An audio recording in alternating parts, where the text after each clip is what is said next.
Hello बच्चों, तो हम लेके आए हैं सेकंड सेशन करंट इलेक्ट्रिसिटी का। तो इसमें क्वेश्चन नंबर 11 ये है, determine the voltage drop across the register R1 in the circuit.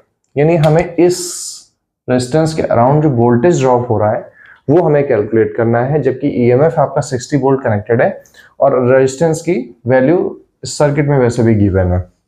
देखिए, सर्किट को आपको सॉल्व करना है। सबसे पहले अगर हम करंट की वैल्यू निकाल लें तो यहाँ पे voltage V equals to IR से निकाल सकते हैं। सबसे पहले हम रेजिस्टेंस इक्विवेलेंट, चूंकि नेटवर्क का प्रॉब्लम है तो सबसे पहले इक्विवेलेंट रेजिस्टेंस देखते हैं। देखो, R3 और R4 सीरीज में है, लिखेंगे since R3 and R4 are in series, तो नेट रेजिस्टेंस हो जाएगा R डैश मान लीजिए, तो R3 प्लस R यानी 5 प्लस 10 जो कि हो जाएगा 15 ओम के बराबर।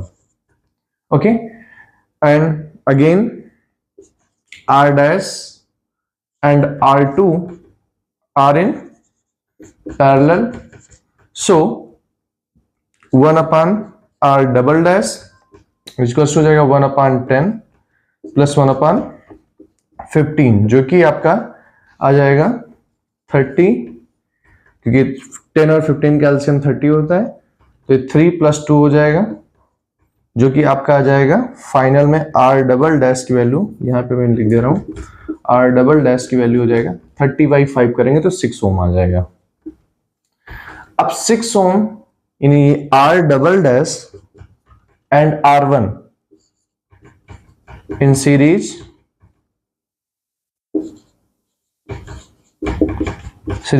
तो R इफेक्टिव कितना रेजिस्टेंस हो जाएगा 18 प्लस 6 जो कि आपका होता है 24 ओम। क्लियर है? अब करंट की बात करें तो I इक्वल हो जाएगा EMF upon total resistance R। अब वैल्यू पुट करते हैं तो 60/24। अब 24 एंड 60 अगर इसको डिवाइड करेंगे तो जस्ट आएगा 2.5 टाइम्स। ठीक है, अगर हम यहां से डिवाइड करें तो डी 2.5, चलो करके देखते हैं। 30 12, अब 12 से करेंगे तो 12 2 जा 24 होता है, फिर 6 बचेगा, पॉइंट लगेगा 60 हो जाए, 12 5 जाए, तो ये इतना आ गया करंट। तो वोल्टेज ड्रॉप निकालना, तो वोल्टेज ड्रॉप का फॉर्मूला क्या होता है, तो V equals to V R1 के थ्रू निकालना तो I R1 हो जाएगा, तो I की वैल्यू हमारा 2.5 है इंटू R1 की वैल्यू 18 है, तो ये कितना हो जाएगा, मल्टीप्लाई करते हैं तो 36 प्लस 9 45 वोल्ट, यही आंसर हो जाएगा। ऐसे नेटवर्क प्रॉब्लम में आपको सबसे पहले इक्विवेलेंट रेजिस्टेंस निकालना है, फिर V इक्वल्स टू IR से निकाला आएगा। देखते हैं नेक्स्ट क्वेश्चन। नेक्स्ट क्वेश्चन है हमारे पास, कोई एक लेटर A है जो एक यूनिफॉर्म वायर से बना है जिसका रेजिस्टेंस 1 ओम पर सेंटीमीटर, यानी 1 सेंटीमीटर का रेजिस्टेंस 1 ओम है। फिर क्या, the sides of letter are each 20 centimetre long and the cross piece in the middle is 10 centimetre long. यानी कि ये टोटल A से लेके C तक 20 सेंटीमीटर है और बीच में जो, तो ये भी 10 सेंटीमीटर होगा, ये भी 10 सेंटीमीटर होगा, और क्रॉस पीस BD की भी लंबाई 10 सेंटीमीटर है। तो long apex angle is 60 degree, find the resistance of the letter between two ends of the leg. Basically आपको रेजिस्टेंस निकालना है, चूंकि सारा 10 सेंटीमीटर, तो आप ये मान चलिए 10 ओम ही रेजिस्टेंस होगा हर एक रेजिस्टेंस का। तो शुरुआत करते हैं टॉप एंगल से। जब भी नेटवर्क प्रॉब्लम है तो एक से कॉमन पॉइंट से स्टार्ट करते हैं। तो रेजिस्टेंस यहां से देखिए R2 R3 क्या है, सीरीज में है, लिखेंगे R2 and R3 in series,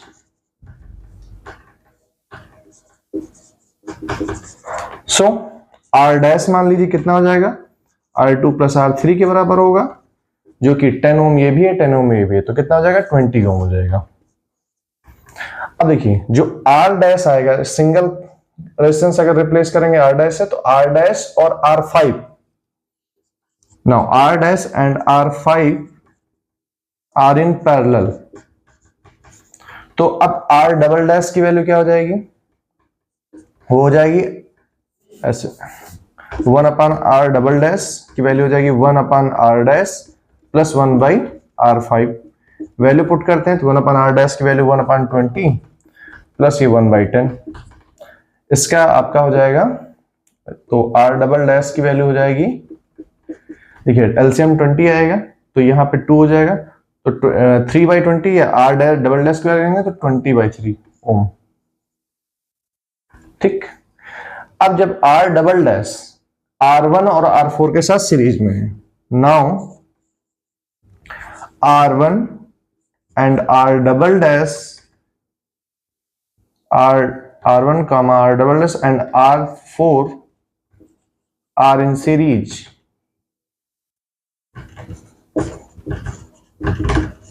तो R इफेक्टिव कितना हो जाएगा, R1 plus R double dash plus R4।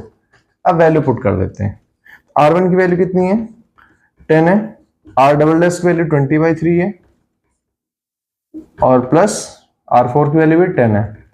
आपको पता है एलसीएम 3 ही आएगा, तो 3 ही आएगा तो 30 प्लस 20 प्लस 30 जो कि आपका हो जाएगा 60, यानी 80/3। 80/3 को अगर डिवाइड करेंगे तो 3 2 जा 6 होता है, 2 बचेगा, 3 6 जा 18 होता है, पॉइंट लगेगा, फिर से 2 बचेगा, ये तो 26.66 ओम करके आएगा। ये इसका फाइनल आंसर हो जाएगा, यानी effective resistance between A and B आपका आर इफेक्टिव वैल्यू 26.66 ओम आ जाएगा। तो देखते हैं नेक्स्ट क्वेश्चन। हमारे पास नेक्स्ट क्वेश्चन है, फाइंड द नेटवर्क का प्रॉब्लम है बेसिकली, और इफेक्टिव रेजिस्टेंस हमें बताना है बिटवीन ए एंड बी, यानी यहाँ ए से बी के बीच में रेजिस्टेंस बताना है। तो देखिए डायरेक्ट बताना है तो यहां से सबसे पहले सॉल्व करना शुरू करते हैं।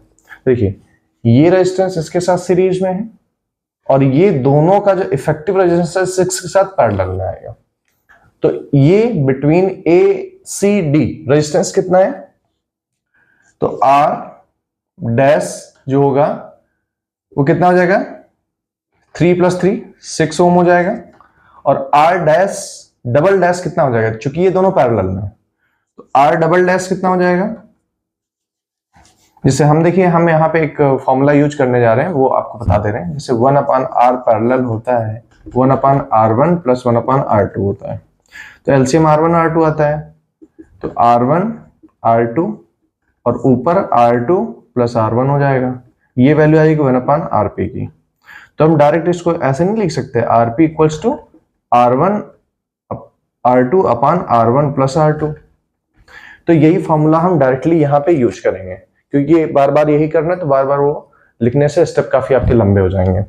तो आर डबल डैश की वैल्यू क्या हो जाएगी 6 × 6, क्योंकि ये भी 6 ओम है और ये भी 6 ओम है, डिवाइडेड बाय 6 + 6, तो कितना हो जाएगा 6 6 36 डिवाइडेड बाय 12 जो कि अगेन आ जाएगा 3 ओम।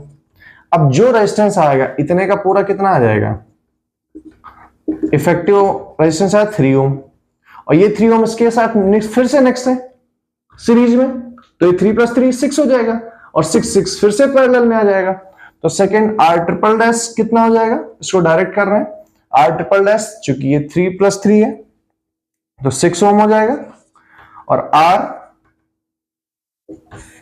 ट्रिपल डैश 4 डैश कर लें, ठीक है, तो ये वैल्यू कितनी हो जाएगी, अगेन वही 6 × 6 डिवाइडेड बाई 6 + 6 जो कि अगेन वैल्यू 3 ओम आ जाएगी।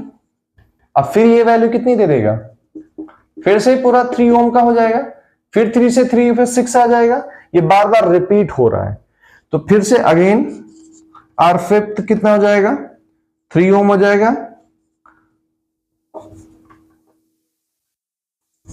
और R6 की वैल्यू कितनी हो जाएगी, वही अगेन फिर से 3 ओम, और फिर ये वैल्यू क्या होगी, इसके साथ फिर से प्लस में 3 + 3, तो ये 6 हो गया। अब लास्ट वाला जो है वो 3 के साथ पैरेलल में है, तो R इफेक्टिव जो हमें RAB के बीच में निकालना था, अब फार्मूला मेरे पास क्या आ जाएगा 6 × 3 डिवाइडेड बाई 6 + 3, यहां तक जितना आप सॉल्व करते जाएंगे 3 ओम ही इफेक्टिव आएगा 1 2 3 बार, लेकिन जब लास्ट में आएंगे तो अब यहां पे 6 ओम नहीं है, यहां पे 3 ओम है, तो वही 6 × 3 रखा है 6 + 3, तो 18 डिवाइडेड बाई 9 जो कि हो जाएगा 2 ओम, और यही फाइनल आंसर हो जाएगा। देखिए ये क्वेश्चन क्या हो रहा है, मतलब नेटवर्क में बार बार रिपीट होता है, तो आप हर बार सीरीज पैरेलल को अलग अलग सॉल्व करेंगे, फिर वैल्यू के ऊपर वैल्यू पुट करते चले जाएंगे।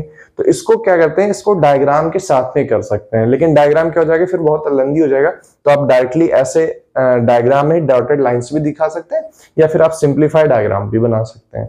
ठीक है, तो जैसे अगर हम इसको रिड्यूस करें डायग्राम में, तो जब इसको हम रिड्यूस करेंगे पूरे को 3 ओम आया है, तो अगले पार्ट में क्या हो जाएगा, ये इतना हिस्सा डिलीट हो जाएगा, तो ये 3 ओम के साथ आएगा। फिर इसको सॉल्व करोगे तो फिर ये इतना हिस्सा डिलीट हो जाएगा 3 ओम के साथ में। ठीक है, फिर इसको सॉल्व करेंगे, फिर ये इतना हिस्सा सॉल्व हो जाने के बाद इफेक्टिव रेजिस्टेंस 3 ओम आएगा, फिर 3 + 3 6 हो जाएगा, और 6 और इसका 3 का पैरेलल में है, तो ये 2 ओम आ जाएगा। ये इसका आंसर हो जाएगा। तो देखते हैं नेक्स्ट क्वेश्चन। अब हमारे पास एक नेटवर्क का प्रॉब्लम है, बट वो स्विच से कनेक्टेड है। ठीक है, बेसिकली ये 2 पार्ट में डिवाइड है। तो पहले क्वेश्चन में केस क्या कह रहा है कि S1 इज ओपन, तो जब ये ओपन होगा तो जाहिर सी बात है ये दोनों रेजिस्टेंस सीरीज में हो जाएंगे, और फिर ये दोनों का इफेक्टिव रेजिस्टेंस आपस में पैरेलल में हो जाएगा। तो फर्स्ट केस में तो हमारा जो R इफेक्टिव आएगा वो कितना आएगा, अभी हमने फार्मूला यूज किया है RP के लिए, क्या किया था, R1 R2 divided by R1 + R2। ठीक है, तो यही फॉर्मूला यूज कर लेंगे। तो देखिए ऊपर वाला प्लस करेंगे 18 आएगा, नीचे वाला प्लस करेंगे 18 आएगा, तो 18 × 18 डिवाइडेड बाई 18 + 18। ये कंफ्यूज नहीं होना, ये वाला जो फॉर्मूला हम यूज कर रहे हैं वो यहां से आता है। जैसे 1/पैरेलल रेजिस्टेंस के लिए क्या होता है, 1/RP = 1/R1 + 1/R2 होता है। ठीक है, फिर एलसीएम लेंगे तो R1 R2 आ जाएगा, तो R2 + R1। जब RP लेंगे तो नीचे वाला ऊपर चला जाएगा और ऊपर वाला नीचे चला जाएगा। वही फॉर्मूला हमने डायरेक्ट यूज कर लिया। चूंकि ये दोनों सीरीज में है, तो सीरीज में डायरेक्टली हम क्या करते हैं, R सीरीज के लिए क्या करते हैं, फॉर्मूला R1 + R2 होता है। तो यही दोनों हमने फॉर्मूला यूज किए हैं। तो ये हमारे पास कितना हो जाएगा, 36 हो जाएगा,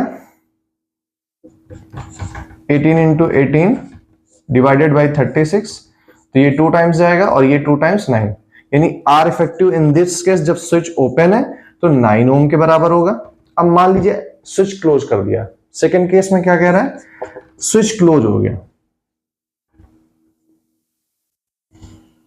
ठीक है, अब स्विच क्लोज होने के बाद क्या होगा, ये दोनों रेजिस्टेंस आपस में पैरेलल है और इसके साथ सीरीज में है। तो मान लीजिए इस केस में R' की वैल्यू क्या हो जाएगी, ये दोनों चूंकि पैरेलल में है तो 6 × 12/6 + 12, जो कि हो जाएगा 6 × 12 डिवाइडेड बाई 18, जो ये जाएगा 3 टाइम्स और ये हो जाएगा 4 टाइम्स, तो जो कि आएगा 4 ओम। अब 4 ओम क्या है, इसके साथ फिर से वही आएगा, ये मान लो R" की वैल्यू भी ऐसे ही आएगी, 12 × 6 डिवाइडेड बाई 18, अगेन वही 3 टाइम्स और ये 4 टाइम्स, तो ये कितना आ जाएगा, 4 ओम के बराबर ये भी हो जाएगा। और ये दोनों आपस में सीरीज में है, मतलब ये वाला रेजिस्टेंस इस वाले पार्ट का, ये जो आया है 4 ओम, और ये वाला पार्ट जिसका रेजिस्टेंस आया है 4 ओम, ये दोनों आपस में क्या है, एक वायर से कनेक्ट हो रहे हैं, हेड टू टेल कनेक्शन हो रहा है सीरीज में। तो दोनों को R इफेक्टिव सेकंड केस के लिए कितना हो जाएगा, 4 + 4 यानी कि 8 ओम, ये इफेक्टिव आ जाएगा। ये इसका आंसर हो जाएगा। देखते हैं नेक्स्ट क्वेश्चन। तो हमारे पास एक और अच्छा क्वेश्चन है। क्वेश्चन कुछ इस तरीके का है कि एक नेटवर्क है जिसमें कैपेसिटर भी लगा हुआ है, an ideal cell of 10 volt is connected, आपको बैटरी भी लगा हुआ है, हमें potential difference across the capacitor बताना है। तो पोटेंशियल डिफरेंस जब भी निकालना होगा नेटवर्क की प्रॉब्लम में, तो सबसे पहले हम इफेक्टिव रेजिस्टेंस निकाल लें ताकि हम करंट निकाल सकें। तो करंट से ही हमारा पोटेंशियल डिफरेंस आ जाएगा =IR लगा के। सबसे पहले हम इसका नेटवर्क का जो है इफेक्टिव रेजिस्टेंस निकालते हैं। तो देखो डीसी कनेक्टेड है, तो डीसी के लिए ओपन सर्किट होता है, यानी कोई भी करंट इधर तो नहीं जाएगी, तो ये रेजिस्टेंस तो नेटवर्क में नहीं आएगा, नेटवर्क से बाहर हो जाएगा। तो हमारे पास ये फाइनल रेजिस्टेंस कैसा बचेगा अगर ऐसा कुछ स्ट्रक्चर बचेगा।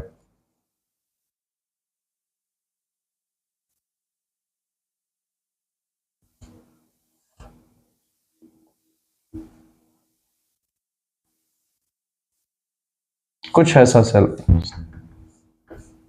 बनेगा, ठीक है, क्योंकि कैपेसिटेंस के थ्रू करंट नहीं जाती है डीसी में, बताया जा चुका है पहले।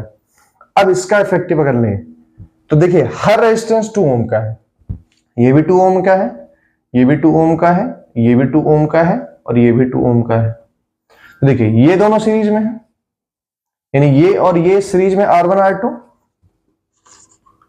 And R2 are in series.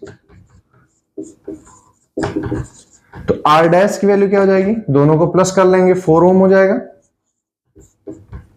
ठीक है।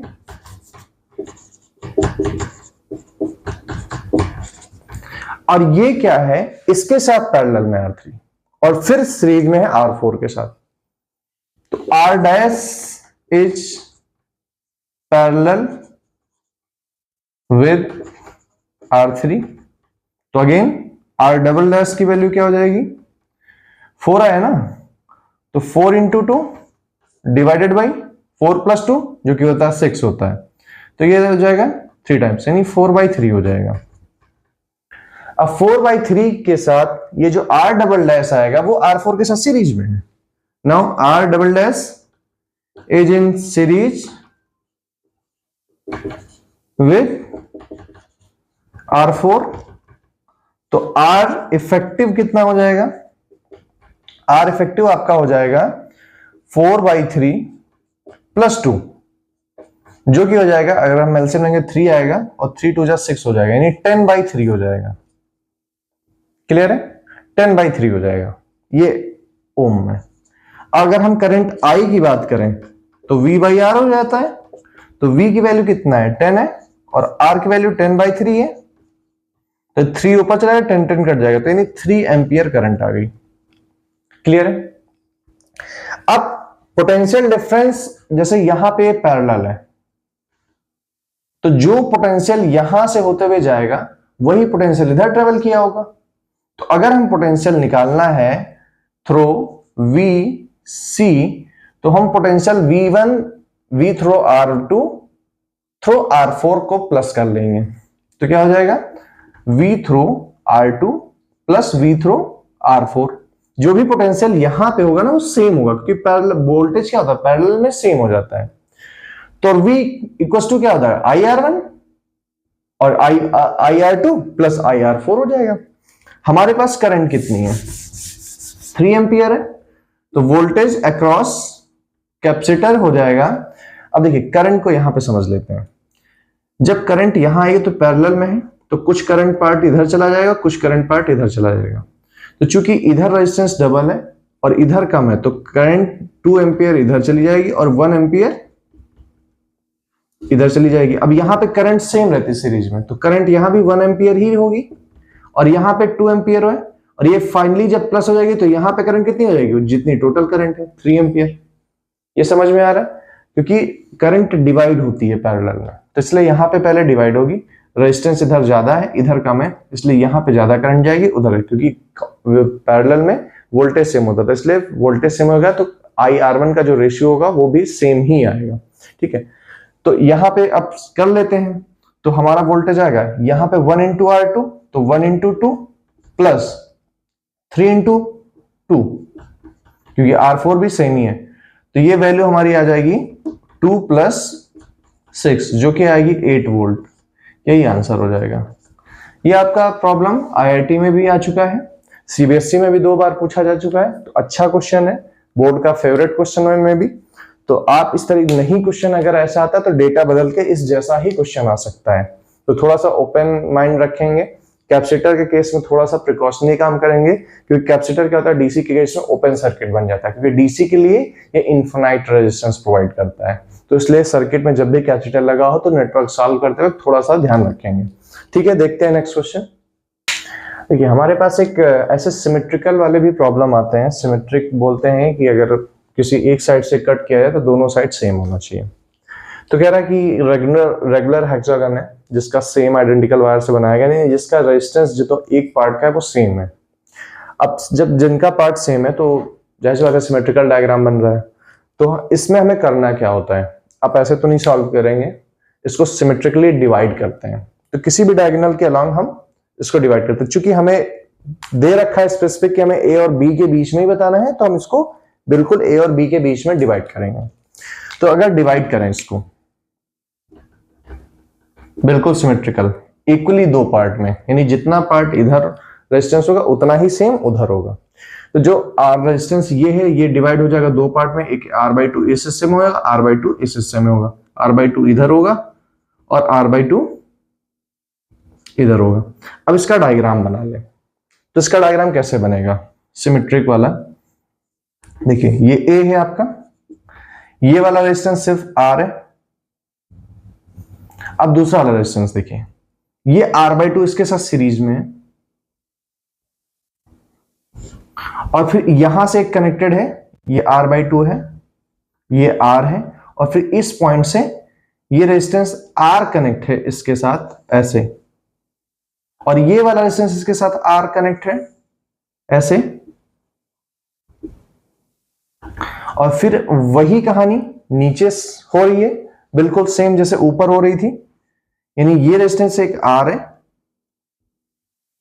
फिर उसके साथ ये r/2 कनेक्ट है, ये मान लो R है, ये r/2 कनेक्ट है और फिर इसके साथ ये कनेक्ट आ रही है। ठीक है, अब ये सिमेट्रिक आधा बन गया, इसका थोड़ा सा सिंप्लीफाइड डायग्राम बन गया है। अब इसको सॉल्व कर लिया जाए। तो देखिए ये r/2 और R पैरेलल में है,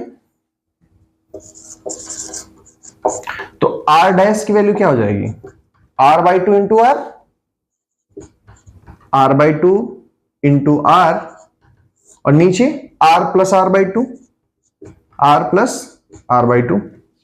देखिए ये हम बार बार आपको फार्मूला बता रहे हैं कि 1/r equals to 1/r1 plus 1/r2। तो पैरेलल डायरेक्ट हम लिख सकते हैं P equals to r1r2 upon r1 plus r2, r1 r2 किया, r1 प्लस r2 किया। तो अब देखो इसको जब प्लस करेंगे तो नीचे कितना हो जाएगा? ऊपर तो हो गया r²/2, नीचे कितना हो गया? ये एलसीएम 2 आएगा तो ये हो जाएगा 3r/2। तो देखो 2 से 2 कैंसिल हो जाएगा, एक r से स्क्वायर कट जाएगा, तो रेजिस्टेंस r डैश की वैल्यू क्या आएगी? r/3 आ जाएगी। अब r/3 को क्या करना है? इसके साथ प्लस में, यानी इसके साथ सीरीज में। तो इसके साथ सीरीज में होने की वजह से r जो डबल डैश आएगा वो यानी r प्लस r/3 करेंगे। तो जनरली एलसीएम लेंगे तो 3 आएगा, तो 3r प्लस r क्या हो जाएगा? 4r/3 हो जाएगा, यानी ऊपर वाले का 4r/3 हो गया, ऐसे ही नीचे वाले का भी 4r/3 हो जाएगा।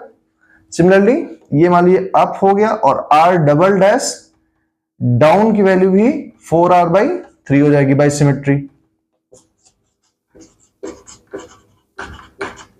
बिल्कुल सेम है कैलकुलेशन, जैसे भी करेंगे r और r/2 का पैरेलल लेंगे तो जो कि आपका आएगा r/3 आ जाएगा, फिर इसके साथ सीरीज में लेंगे तो 4r/3 हो जाएगा। ठीक है, अब ये तीन रेजिस्टेंस पैरेलल में है, तो कौन कौन से? ऊपर वाला ये पार्ट, ये वाला पार्ट और ये वाला। तो 1/r इफेक्टिव क्या आ जाएगा? तो पहले वाले के लिए 4r/3 करेंगे तो 1/4r/3 plus 1/r plus 1/4r/3। तो 3 ऊपर चला जाएगा, तो जनरली नीचे क्या बचेगा? और एलसीएम क्या हो जाएगा? 4r के बराबर ही आएगा, तो यहां तो 3 ही रहेगा, प्लस इसको 4 बना के ऊपर भी 4 से मल्टीप्लाई करेंगे और यहां भी प्लस 3 रहेगा, और ये 1/r इफेक्टिव की वैल्यू आ जाएगी। तो आपके पास ये वैल्यू क्या आ जाएगी?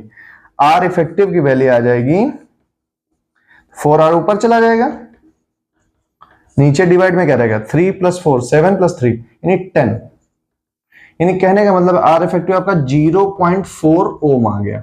ये कितना का? ये हाफ पोर्शन का आया है। तो सिमिलरली सीरीज के साथ इसका सिमेट्री है ना, सीरीज में ही कनेक्ट होता है, तो बस जो भी रेजिस्टेंस है उसमें उतना रेजिस्टेंस और प्लस कर दो।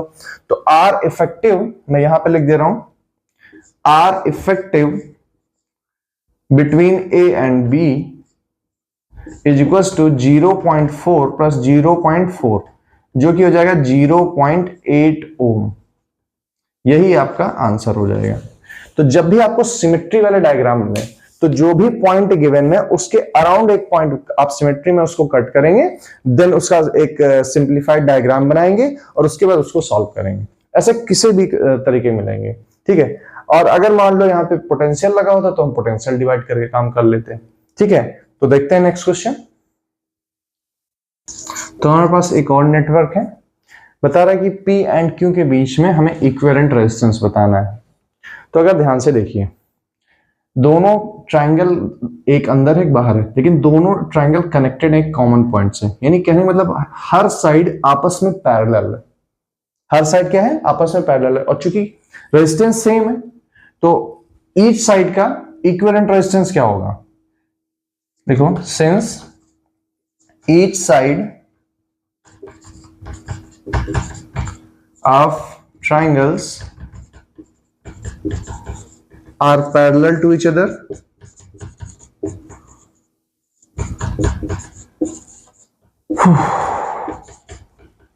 तो R डैश की वैल्यू क्या हो जाएगी?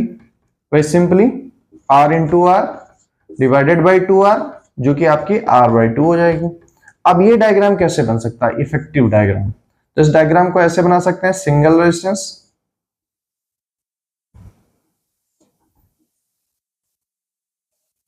ठीक है, ये मान लो P है, ये मान लो कोई पॉइंट। अब सारे रेजिस्टेंस क्या हो जाएंगे? R/2 में हो जाएंगे। अब देखिए, ये वाला रेजिस्टेंस तो सीरीज में है, तो ये कितना हो जाएगा?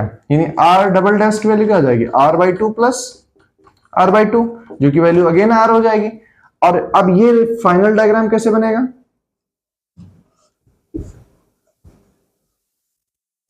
जो कि एक R/2 है और दूसरा R है, और ये दोनों आपस में पैरेलल है।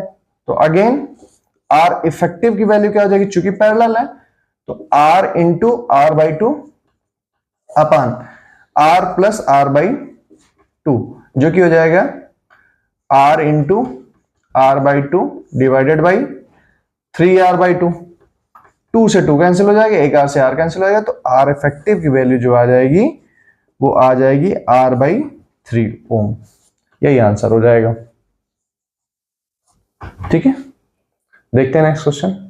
तो हमारे पास अब किरचॉफ्स रूल पे प्रॉब्लम है और काफी इंपॉर्टेंट है, लगभग मान के चलिए हर बार पूछा ही जाता है, तो थोड़ा सा ध्यान रखेंगे। हमने किरचॉफ्स वाले वीडियो में बताया भी था क्लास में कैसे अप्लाई करना है, तो स्टेप्स को ध्यान रखेंगे। हमें 40 ओम यानी इस रजिस्टर के थ्रू और 20 ओम इस रजिस्टर के थ्रू करंट बतानी है। तो हमने पहला रूल क्या स्टेप क्या बताया था? सबसे पहले find the direction of current. तो देखिए, प्लस है, ये करंट इधर से चलेगी और इसके लिए भी करंट इधर ही जाएगी, यानी सर्किट में करंट की डायरेक्शन कॉमन है। तो करंट क्या होगी? मान लो करंट यहां से चली और यहां से भी चली, यहां से करंट दो पार्ट में डिवाइड हो रही है, एक इधर जा रही है, इधर जा रही है। तो मान लो ये करंट I1 है और ये करंट I2 है, और ये करंट यहाँ पे टोटल I मतलब मान लीजिए I1 प्लस I2 है, ठीक है। अब दो लूप दिख रहे हैं, दो लूप ले लेंगे और इक्वेशन बनेगी। तो पहले लेंगे from loop A B C D A। हमने एक बात आपसे और भी बोला था कि पोलैरिटी बना लीजिए करंट के साथ चलिए, तो जहां पहले स्ट्राइक करेगी वो plus, other point negative, plus negative plus negative, और बैटरी पे पोलैरिटी की बनी होती है। तो A से B जाने में सबसे पहले आपका पोटेंशियल है जो कि -80 है, फिर ये प्लस में आएगा, प्लस में कितना आ जाएगा? 20 I1 प्लस I2, फिर ये आएगा प्लस में 40 I1 की वैल्यू है तो I1 इक्वल्स टू 0 आना चाहिए। अब इसको हम सॉल्व कर लेते हैं। तो ये तो -80 उधर भेज दिए हम, 80 मिल गया, और इधर कितना आया? 20 I1 प्लस 40 I1 आपका हो गया 60 I1 प्लस 20 I2 हो गया। अब देखिए 20 कॉमन मिल सकता है, तो इसी को हम 20 अगर कॉमन ले लेंगे तो 3 I1 plus I2 is equals to 4 हो जाएगा। ये इक्वेशन नंबर 1 बना लीजिए। अब ऐसे ही ये वाला लूप ले लीजिए, again from loop applying Kirchhoff's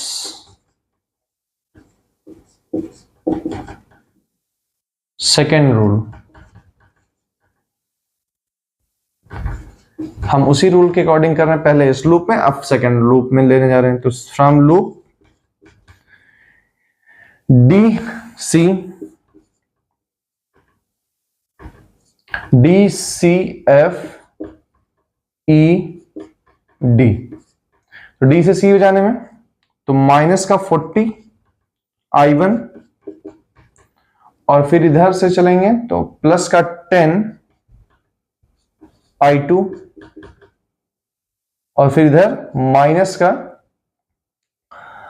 40 equals to 0 होगा।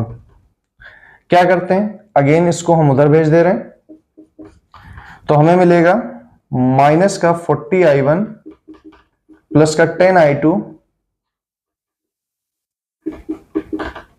इक्वल्स टू 40 हो जाएगा। अब देखें अगर कॉमन लेते 10 लेंगे तो हमें मिलेगा क्या, -4 I1 plus I2 equals to हो जाएगा 4। ये इक्वेशन नंबर 2 हो गया। अब अगर इक्वेशन नंबर 1 से इक्वेशन नंबर 2 माइनस कर दें तो again equation number 1 minus equation number 2 we get, तो माइनस करने पर क्या मिलेगा, 3 I1 plus I2 equals to 4।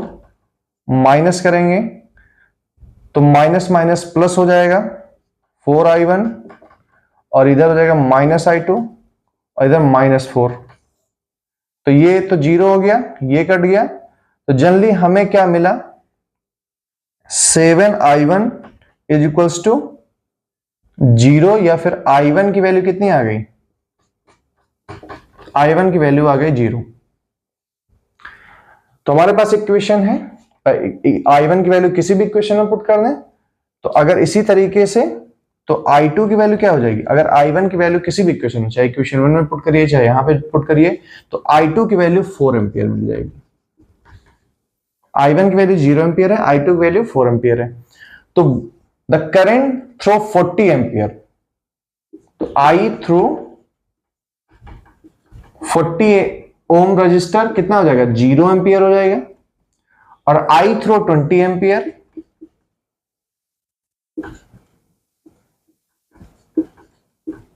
20 ohm resistor हो जाएगा, वो 4 ओम हो जाएगा। यही आंसर है, बहुत ही सिंपल है। आपको जो स्टेप मैंने बताए हैं आप चाहें फिर से क्लास में एक बार रिपीट करके देख सकते हैं, जो स्टेप्स बताएं वही स्टेप आप फॉलो कीजिए और आपका आंसर ऐसे ही आ जाएगा बिना किसी मिस्टेक के। तो देखते हैं नेक्स्ट क्वेश्चन।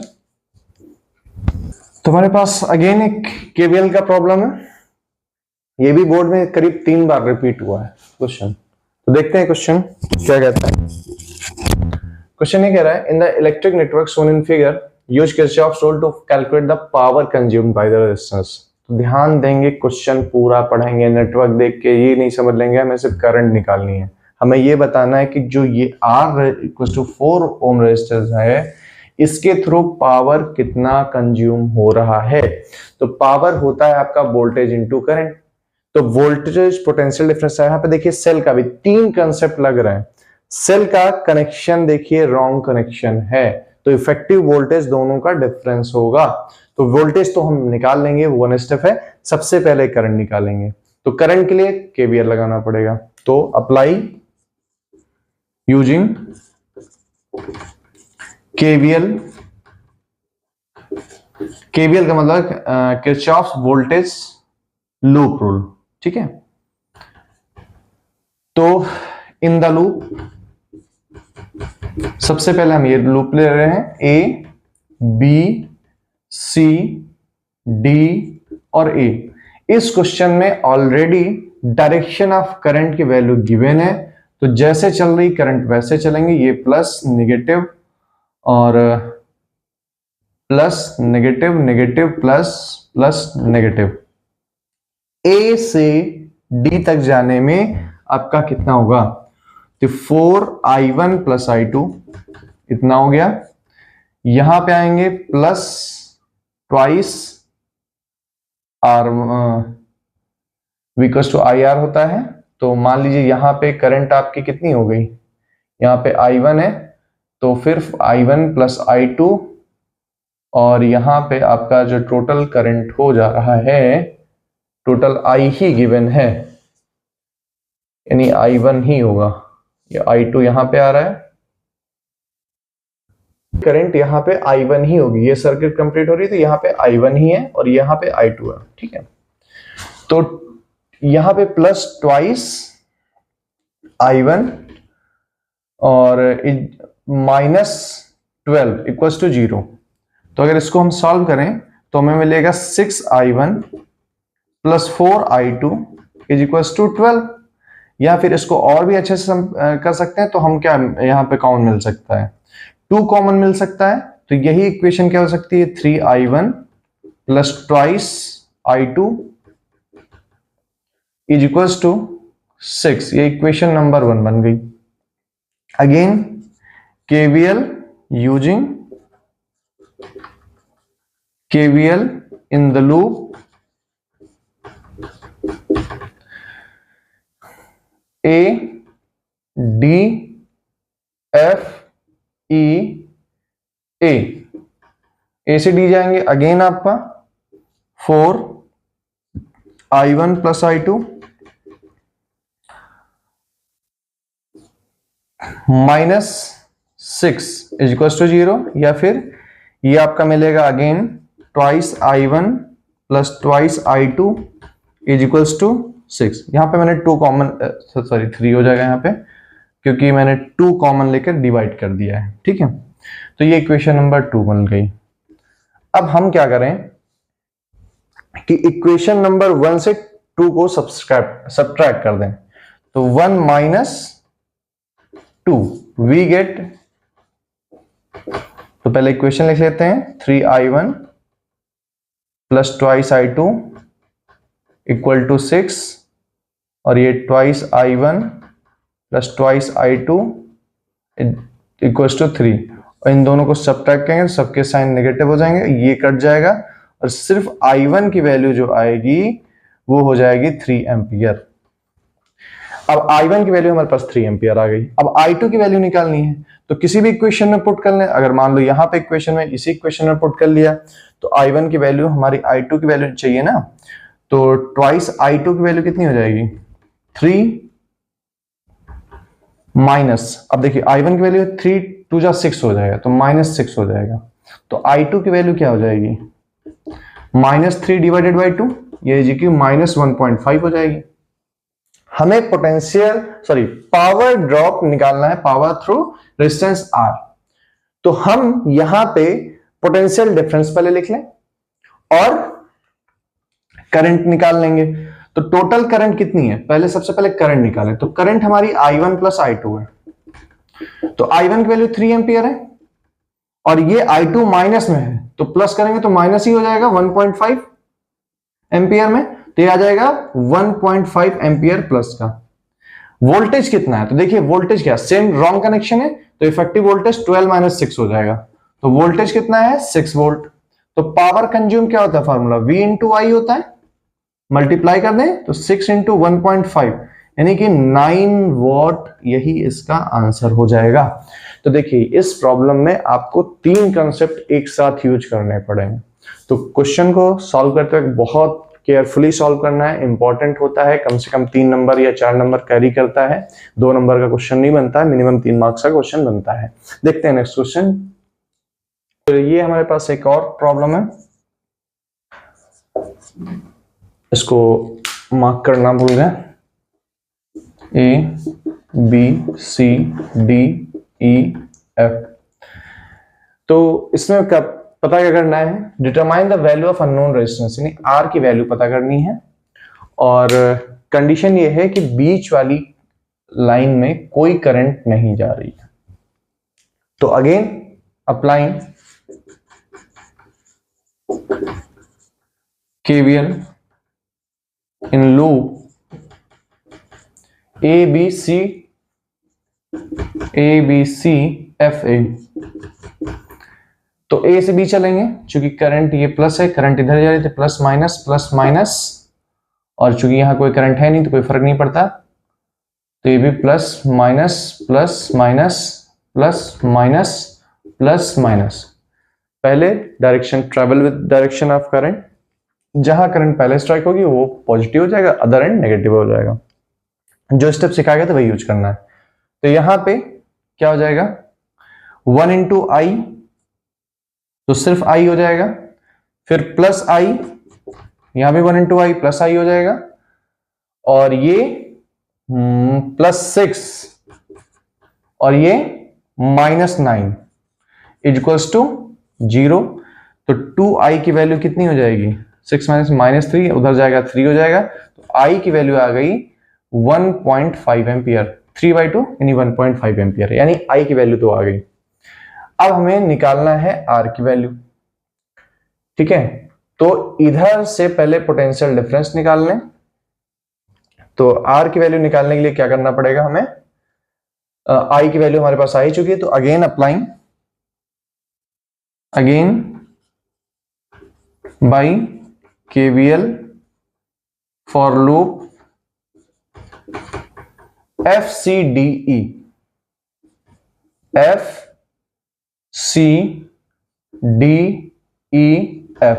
से C जाएंगे तो -6, ये तो 0 ही हो जाएगा, और प्लस 1.5R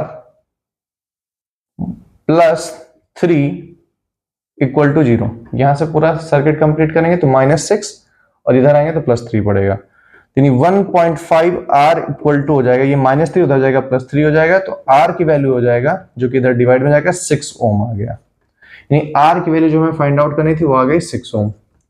अब फाइंड आउट करना है कि potential difference between A and D, तो जितना, चूंकि यहां रेजिस्टेंस सीरीज में है तो जितना भी होगा पोटेंशियल ड्रॉप हुआ होगा, दोनों को ऐड कर लेते हैं। तो VAD क्या हो जाएगा, यहां पे ड्रॉप कितना हुआ होगा 1 इंटू 1.5, IR करते हैं ना, I की वैल्यू हमारी 1.5 एम्पियर है, R की वैल्यू 1 ओम है, प्लस अगेन 1 इंटू 1.5, तो 1.5 प्लस 1.5 यानी कि 3 वोल्ट, ये इसका आंसर हो गया। देखिए जब भी आपको किरचॉफ्स लॉ मिलेगा तो उसके प्रॉब्लम में सिंपल आपसे कोई करंट नहीं पूछेगा, आपसे 2 या 3 कंसेप्ट यूज कराएगा ही कराएगा। यही वजह है कि मैक्सिमम बच्चों के लिए टफ पड़ जाता है। तो टफ नहीं है, आपको जो मैंने क्लासेस में सिखाया आप जाएंगे और उस वीडियो को देखेंगे, आपको पूरा डिटेल मिल जाएगा। वही स्टेप मैंने हर क्वेश्चन में फॉलो किया है और वही आपको करना है, ठीक है। तो रखते हैं नेक्स्ट, इस क्लास में इतना ही, मिलते हैं नेक्स्ट क्लास में नए चैप्टर के साथ। Okay, thank you and please don't forget to subscribe, share, like and all the best.